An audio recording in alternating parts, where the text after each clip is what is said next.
Hello friends, I'm Zomaranjan Naik and I welcome you all to my channel, The Mango Researcher. Today we'll be discussing in detail regarding a very important topic, and that is about the academic CV, which you'll be using once you are applying for a junior research fellow position, or if you are applying for MS India or abroad, or if you are interested for PhD in general. You'll be requiring this academic CV to be prepared. Before jumping into the details of the CV, I would like to say that there are various other types of good CVs available online. After looking into my CV, you can always Google and find out what are the other formats and what are other things that people are including in their CV to make it a better one. So first and foremost, you need to provide your name in the middle, followed by your contact address, your phone number and your email ID. Make it sure that your email ID is hyperlinked. In case some of you have a LinkedIn account, you can also provide the LinkedIn account over here and do hyperlink it. Coming to the next important topic, that is the area of interest that you are applying for. Choosing the areas of interest is very crucial. Let me give you an example of how I chose so many areas of interest. I did in my MTech a project on biodegradable bone implants. It was on the magnesium alloy. Okay, I did the rolling of it. Because I did rolling of it, I had interest in forming processes because rolling is one of the forming processes. Then I was interested on severe plastic deformation because it is somewhere linked to the rolling path. Okay, so you can see this main topic that you are seeing over here has got two connections, one with this and one with this. These two may not be the main topics on which I have exclusively worked, but somewhere they are linked. They are part of my entire project. So I choose these two also as my area of interest for my PhD. Secondly, I looked into the corrosion properties of the bone implant. That's why corrosion engineering is one of the areas in which I was interested in. Then over time, I learned that if you develop a coating on the magnesium alloy, you can actually get very good results. That is why physical vapor deposition and thin films also was included in my area of interest. In my BTech, I had taken a subject that is non-traditional machining, which I always liked, so that was also my area of interest.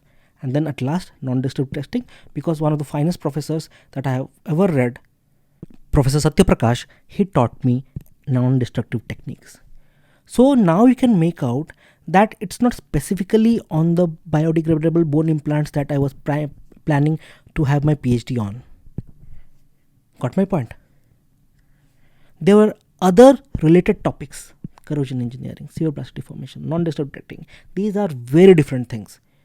Okay, very different things. But because I had some knowledge in most of them, and I knew that a 6 month to 1 year of coursework could help me to gain some basics further in all these topics.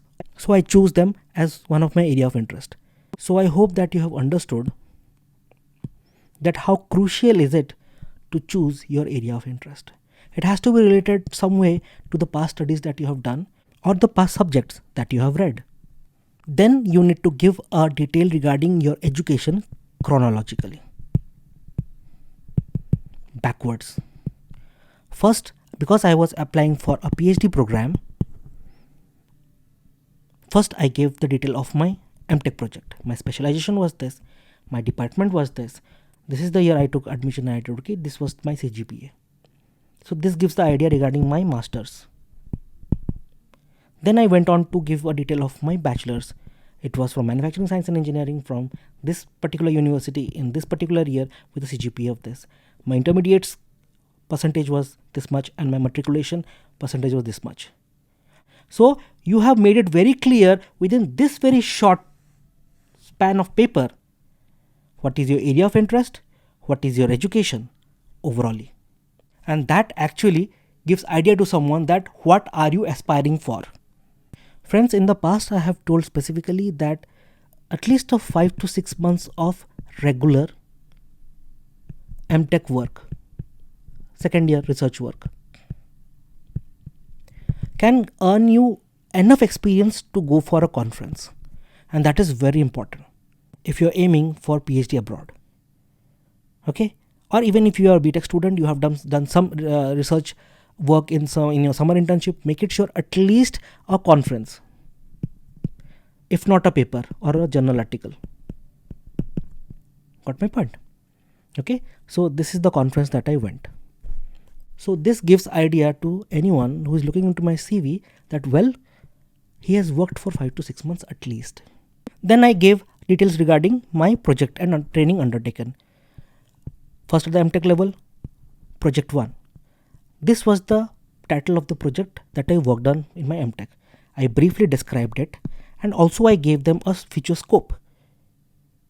This gives them a confidence that not only he has worked, but he also has some understanding, so that he can think about the things which will be of practical impact or which will be practically useful in future. That is why he wrote it. Coming to the BTech level. BTech level, I had done 2 projects. One in the 4th year, that is the final year. This was the project that I had done. This is the short description. This was the future scope I wrote in few lines. Then coming to this is the project that I did at IMMD Bhubaneswar. Again, this gives an idea regarding the description of the work that I have done. Then coming to the short-term advanced course that I did at the end of the first year of BTech. Again, a brief description. You need not write it long. Then also a future scope. And again, in the same project, I had done some practical work. This was a software training and this was a hands-on project. So both of the things, the descriptions and everything I have written. Most of the people, they don't include this very particular aspect. That is the seminar. Okay, in your BTech final year project, you must have given a seminar. At the end of first year of MTech, you must have given a seminar. Always give a list of it. You may not write very long about it, like give a description of it, but even a title gives the reviewer a confidence that, well, he has been consistent in his studies. Then coming to the software skills, whatever software skills you have, whatever softwares you have learned, okay, you may write it over here. Then comes one of the most important parts of your CV. Let's go into it. And that is the instrumentation. This gives an idea regarding the instrument and also the working skill. If I am very confident and have worked practically on a machine, then I would say that I am proficient in it. If I have some average exposure to a machine, I would say I am efficient in it. And if it's a TA who gave me the results, I just went with my samples, TA gave me the result, then you can say that you are a beginner in this. When you have such a data, then the reviewer actually gets a very good idea regarding how well you have actually worked on your MTech project.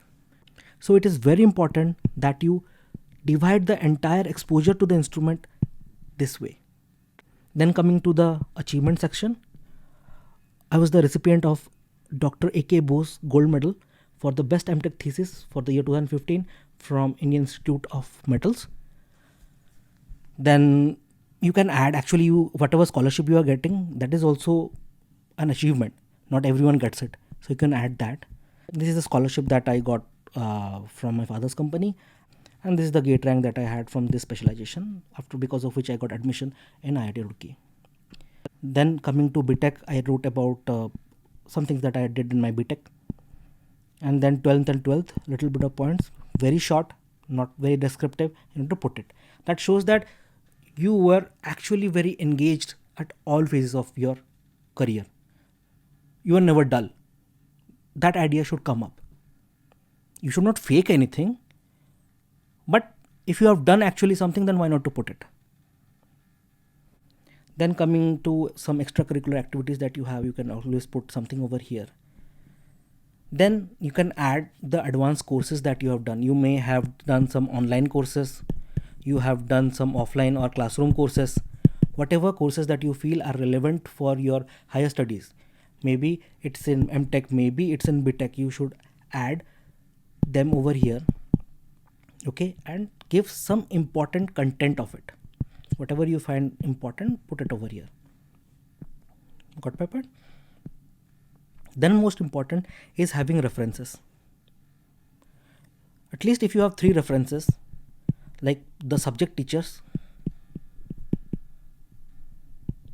or your guide, at least if you can grab 3 reference letters, then it will always take care of the CV part. Okay, so with this, I thank you all of you for looking into the video.